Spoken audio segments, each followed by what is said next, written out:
Good morning students. आज हम social science पढ़ेंगे। सोशल साइंस में हम पढ़ेंगे चैप्टर 26 द जेंडर इनइक्वलिटी, मतलब लैंगिक असमानता। ये जो चैप्टर है वो सिविक्स का है, ठीक है। Role played by gender, gender के द्वारा जो रोल प्ले किया जाता है, ठीक है, उसके बारे में हम इसमें रीड करेंगे। Gender is a term that you may often have heard. It is a term however that is not easily understood.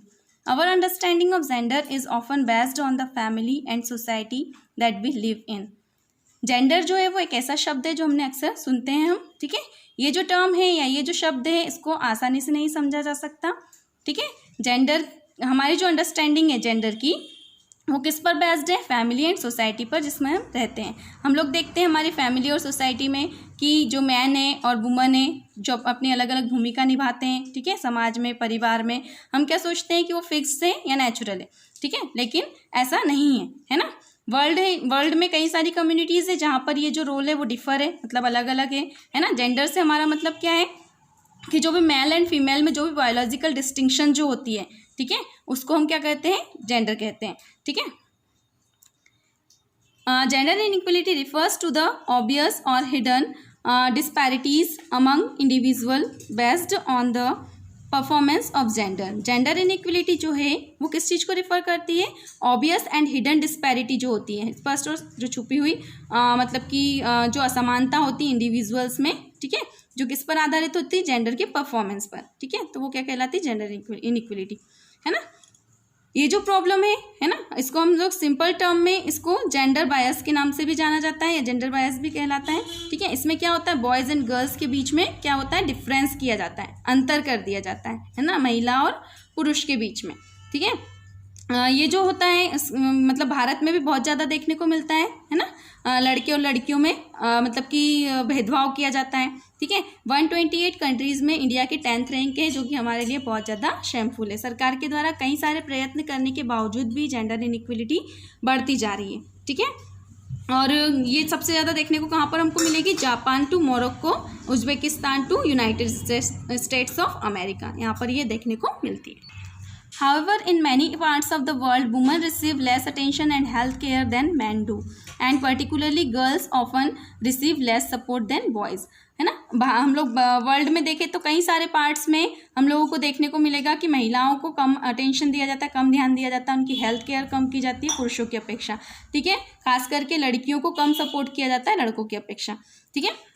And इसका रिजल्ट क्या होता है कि मॉर्टेलिटी जो रेट्स हैं फीमेल की, ठीक है, वो आज के समय में पुरुषों की अपेक्षा महिलाओं की ज़्यादा होती जा रही है, ठीक है, मतलब मृत्यु दर जो है, ठीक है ना। इसी कारण से और भी कई सारे मतलब कि मॉर्टेलिटी रेट्स जो है उसके कारण क्या होता जा रहा है, जैसे कि पॉपुलेशन जो है, टोटल पॉपुलेशन में हम लोग मैन का मतलब कि दर ज़्यादा देख सकते हैं महिलाओं की अपेक्षा, है ना। एंड मॉर्टेलिटी इनइक्वलिटी जो है वो नॉर्थ अफ्रीका, एशिया, ठीक है, यहाँ पर देखने को ज़्यादा मिलेगी। एशिया में कौन कौन से place? China and south Asia, ठीक है। Gender inequality in India. Men and women are both equal and both play a vital role in the creation and development of their families in particular and the society in general. Man and women जो है मतलब भारत में लैंगिक असमानता, man and women दोनों मतलब कि बराबर या समान होते हैं, ठीक है, समान रोल प्ले करते हैं अपने मतलब कि फैमिली या समाज, फैमिली के क्रिएशन या डेवलपमेंट के लिए, ठीक है, सोसाइटी के लिए समान भूमिका प्ले करते हैं, ठीक है। वास्तव में जो लीगल इक्वलिटी जो है ना, इसको लेकर जो स्ट्रगल है महिलाओं के प्रति ज़्यादा है, ठीक है ना।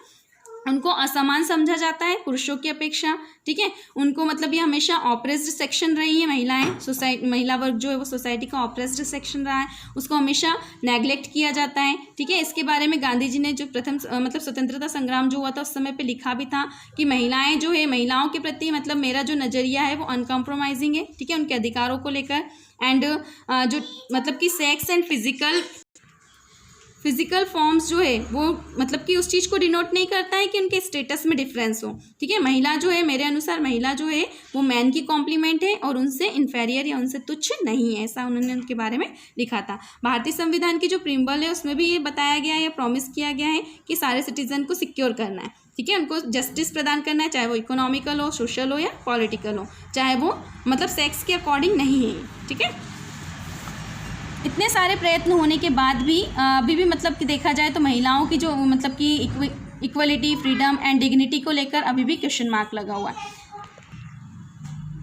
ठीक है, इंडिया मतलब इंडिपेंडेंस के बाद से कई सारे कानून वगैरह बनाए गए हैं ताकि महिलाओं को प्रोटेक्शन प्रदान किया जा सके। ठीक है, the sense of insecurity, humiliation and helplessness often keep a woman mom. जो मतलब इनसिक्योरिटी, असुरक्षा की भावना या ह्यूमिलेशन, नीचा दिखाया जाना, ठीक है, या मजबूरी, ये महिलाओं को हमेशा चुप कर देती है, मौन धारण कर लेती है। इस कारण से महिलाएं, है ना, समाज के हम लोग देखें तो समाज में अगर कोई मैरिज अनसक्सेसफुल होती है तो उसका रिजल्ट क्या होता है, या तो वायलेशन होता है या डाइवोर्स होता है। ठीक है, तो इसके लिए किसको रिस्पॉन्सिबल ठहराया जाता है, महिलाओं को रिस्पॉन्सिबल ठहराया जाता है। चाहे पुरुष ने कुछ भी किया हो, उस चीज़ को नेग्लेक्ट कर दिया जाता है। ठीक है, और उनके मतलब कि हमेशा देखा जाए तो ट्रेडिशन वगैरह जो है, या कल्चरल बिलीफ जो है, वो सब भी महिलाओं के खिलाफ रहे हैं हमेशा। ठीक है, तो इन सब के कारण उनकी स्थिति जो है वो मतलब कि कमजोर पड़ती जा रही है, उनका स्तर जो है वो गिरता जा रहा है। ठीक है, एंड समाज में जो major religious 4 major religious communities है, कौन कौन सी, Hindu, Muslim, Christian and Parsi. इनके अपने अपने कानून हैं, अपने अपने नियम हैं। ठीक है, उनके अनुसार अगर हम लोग देखें तब भी महिलाओं को कम अधिकार प्रदान किए गए हैं पुरुषों की अपेक्षा, है ना। तो ये सारी चीज़ें क्या कहलाती है, जेंडर इनइक्वलिटी, है ना। Distinctions between boys and girls, boy and girl के बीच में भी क्या है, भिन्नता है। ठीक है, या अंतर है, असमानता है ना। We also realise that societies make clear distinctions between boys and girls. We tell children that they have specific roles to play when they grow up to be man and woman. हम लोग मतलब realise करते हैं समाज में कि समाज में जो है मतलब बॉयज़ एंड गर्ल्स के बीच में भी क्या है, डिस्टिंक्शन है। ठीक है, बच्चों को हम लोग शुरू से उनको बताते हैं कि उनको बड़े होकर मैन या वुमन के रूप में क्या भूमिका निभाना है, इस तरीके से उनको बताया जाता है। ठीक है, बचपन से ही उनको सिखाया जाता है, लड़कों को मतलब ऐसा माहौल दिया जाता है कि वो आगे जाकर मतलब पूरे घर को संभालें, है ना, या डोमिनेट करें सबको। ठीक है, इस तरीके से उनको सिखाया जाता है। लड़कियों को घर के काम सिखाए जाते हैं, काम धंधे जो होते हैं, या अगर जॉब भी एजुकेशन वगैरह दी जा रही है तो उनकी चॉइस के अनुसार नहीं दी जा सकती। जॉब भी है तो उनकी चॉइस के अनुसार नहीं, जो फिक्स है कि ये महिलाओं को करना चाहिए, है ना, वो जॉब उनको दी जाती है। Gender stereotypes. A stereotype is a commonly held popular belief about specific social groups or types of individuals. Stereotype जो है वो एक ऐसी धारणा है या लोकप्रिय धारणा है, ठीक है, जो समाज के ग्रुप के बारे में, मतलब स्पेसिफिक ग्रुप या जो व्यक्तियों के जो प्रकार है, अलग अलग प्रकार के जो व्यक्ति होते हैं उनके प्रति एक धारणा जो होती है उसको कहा जाता है स्टीरियोटाइप। ठीक है, जेंडर स्टीरियोटाइप जो है वो मैन एंड पुरुष को मतलब मैन एंड वुमन को टीच करते हैं, सिखाते हैं कि उनको किस तरीके से क्या करना है। ठीक है, क्या रोल निभाना है आगे जाकर फैमिली में। ठीक है, इस टाइप से उनकी जो मतलब कि यही जो स्टीरियोटाइप जो होती है, जेंडर स्टीरियोटाइप, ये अंतर कर देता है महिला और पुरुष की फीलिंग्स, है ना, उनकी जो ट्रू डिज़ायर्स होती है, नॉलेज जो होता है, इन सब में डिफरेंस कर देता है। ठीक है, महिलाएं जो है, ऐसा कहा जाता है, पुराने समय में भी कहा जाता था कि महिलाओं को मतलब घर पे रहना चाहिए, उनका प्लेस घर पर है। इसी से समझ में आता है कि वो मैन से उनको इन्फेरियर समझा जाता है। ठीक है, महिलाओं को वीकर सेक्स समझा जाता है और कहा जाता है समाज के द्वारा कि पुरुष जो है उनके प्रोटेक्टर है, उनको प्रोटेक्ट किया जाता है पुरुषों के द्वारा महिलाओं को, और वो स्ट्रॉन्गर है इसलिए। ठीक है, तो ये सारी जो स्टीरियोटाइप्स हैं, है ना, लड़कों को लड़कियों के साथ या डॉल्स के साथ नहीं खेलने दिया जाता है, उनको पेड़ों पर चढ़ना सिखाया जाता है, दोनों के खिलौने में अंतर होता है ना, लड़कियों को कुकिंग, स्टिचिंग, म्यूजिक ये सिखाया जाता है। ये सारी चीज़ जो है वो उनके बीच में असमानता क्रिएट करती है। Different types of gender inequality, gender inequality के डिफरेंट टाइप, है ना, 7 टाइप्स होते हैं इसके। फर्स्ट है मॉर्टेलिटी इनइक्वलिटी। मॉर्टेलिटी इनइक्वलिटी में क्या होता है, अभी हमने पढ़ा था कि वर्ल्ड के कई सारे क्षेत्र ऐसे हैं जहाँ पर मतलब कि इनइक्वलिटी होती है मैन एंड वुमन में। ठीक है, हम लोग लाइफ एंड डेथ में देख सकते हैं कि जो मतलब कि मॉर्टेलिटी रेट जो है वुमन का वो लगातार बढ़ता जा रहा है पुरुषों की अपेक्षा, है ना। फिर है नेटलिटी इनइक्वलिटी। इसके थ्रू क्या होता है, बॉयज़ एंड गर्ल्स के बीच में अंतर किया जाता है। समाज को कैसा बताया गया है, मेल डोमिनेटेड समाज बताया गया है। ठीक है, मतलब पुरुष प्रधान, है ना। इसके साथ साथ क्या होता है कि पेरेंट्स, अगर घर में बच्चा होने वाला रहता है तो पेरेंट्स क्या चाहते हैं कि बॉय हो गर्ल्स की अपेक्षा, तो ये भी डिस्पैरिटी है ना।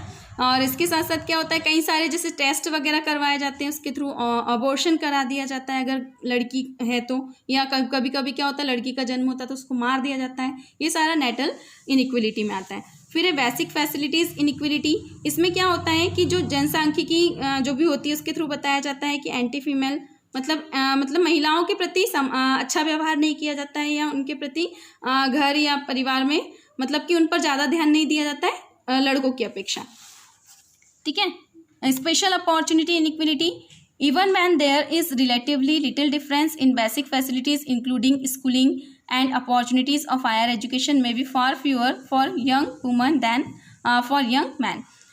हम लोग देखें यहाँ, हम लोग अगर देखें तो उसमें मतलब कि लिटिल डिफरेंस है बेसिक फैसिलिटीज़ में, जिसमें स्कूल है ना, हायर एजुकेशन को लेकर अपॉर्चुनिटी है। इसमें भी हम लोग देखें तो महिलाओं, पुरुषों की अपेक्षा महिलाओं को कम चांसेस मिलते हैं, ठीक है। प्रोफेशनल ट्रेनिंग वगैरह में भी देखें तो उनको कम चांस मिलते हैं, तो ये भी एक इनइक्वलिटी है ना। और ये यूरोप एंड नॉर्थ अमेरिका में ज़्यादा देखने को मिलता है। फिर है प्रोफेशनल इनइक्वलिटी। प्रोफेशनल इनइक्वलिटी में क्या होता है कि एम्प्लॉयमेंट जो है ना, एम्प्लॉयमेंट में भी प्रमोशन वर्क या प्रमोशन वगैरह जो है या स्पेशल टास्क वगैरह जो है वो सारा किसको सौंपा जाता है, पुरुषों को, महिलाओं की अपेक्षा, ठीक है। मतलब महिलाओं को कम सौंपा जाता है, पुरुषों को ज़्यादा सौंपा जाता है। एंड जापान जैसी जो कंट्री है वहाँ पर ये वाली इनइक्वलिटी देखने को हमको मिलती है। फिर है ऑनरशिप इनइक्वलिटी। कई सारी सोसाइटी में जो ऑनरशिप है, प्रॉपर्टी की जो ऑनरशिप है वो भी इनइक्वल होता है, पुरुषों को दी जाती है। जो भी संपत्ति वगैरह जो रहती है उसमें भी अंतर किया जाता है, ठीक है। महिलाओं को कम दी जाती है, पुरुषों को ज़्यादा दी जाती है। घर वगैरह अगर खरीद रहे हैं या जो भी है तो वो पुरुषों के नाम पर खरीदा जाता है। ये इनइक्वलिटी हमको देखने को समाज में मिलती है। Old and family inequality. कई सारी कंट्रीज़ में क्या होता है कि फैमिली जो है मतलब कि उसमें ज़्यादा इनइक्वलिटी देखने को मिलती है। इसमें बॉयज़ को प्रिफर किया जाता है गर्ल्स की अपेक्षा, है ना। उनके साथ अलग ट्रीटमेंट किया जाता है, उनके खाने में डिफरेंस किया जाता है ना। मतलब बॉयज़ को अच्छा खाना सर्व किया जाता है गर्ल्स की अपेक्षा या गर्ल्स के कंपेयर में, ठीक है। एंड बॉयज़ हर समय खेलने के लिए फ्री रहते हैं और लड़कियों को घर के काम धंधे में बिजी रखा जाता है। इसके आगे का जो पार्ट है चैप्टर का वो नेक्स्ट वीडियो में करेंगे। Thank you.